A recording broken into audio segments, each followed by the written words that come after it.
நண்பர்களா இன்னைக்கான mark room சீரிஸ்ல ஒரு முக்கியமான क्वेश्चन பார்க்க போறோம். So what is the age pyramid? What are the different types of age pyramid அப்படிங்கறதா. So இது ரொம்ப சிம்பிளான क्वेश्चन, நம்ம under 10 செகண்ட்ஸ்ல இத பார்க்க போறோம். So before that நீங்க சேனலை ஃபாலோ பண்ணலனா ஃபாலோ பண்ணிக்கோங்க. So age pyramidனா என்னது?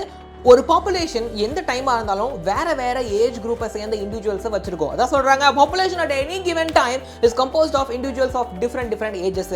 ரெண்டாவது பாயிண்ட் என்ன, அந்த ஏஜ் டிஸ்ட்ரிபியூஷனை ஒரு கிராஃப்ல போட்டோம் அப்படின்னா அப்பதான் நமக்கு ஏஜ் பிரமிட் கிடைக்கும். So if the age distribution is plotted for the population, அப்போ the resulting structure is called age pyramid. So நமக்கு ஒரு 3 டைப்ல ஏஜ் பிரமிட் இருக்குது, expanding, stable and declining age pyramid சொல்லிட்டு. ஸோ இது மூணுத்தை பார்த்தா அந்த பாப்புலேஷன் க்ரோ ஆகுதா அல்லது அப்படியே க்ரோ ஆகாம ஸ்டேபிள் இருக்கா இல்ல grow ஆகாம டிக்ளைன் ஆகுதான்னு தெரிஞ்சிரும். சரியா? இது போல இன்னும் நிறைய மார்க் ரூம் क्वेश्चंसக்கு நம்ம சேனலை சப்ஸ்கிரைப் பண்ணிக்கோங்க. இந்த வீடியோவை உங்க ஃப்ரெண்ட்ஸ்க்கு ஷேர் பண்ணுங்க. All the best.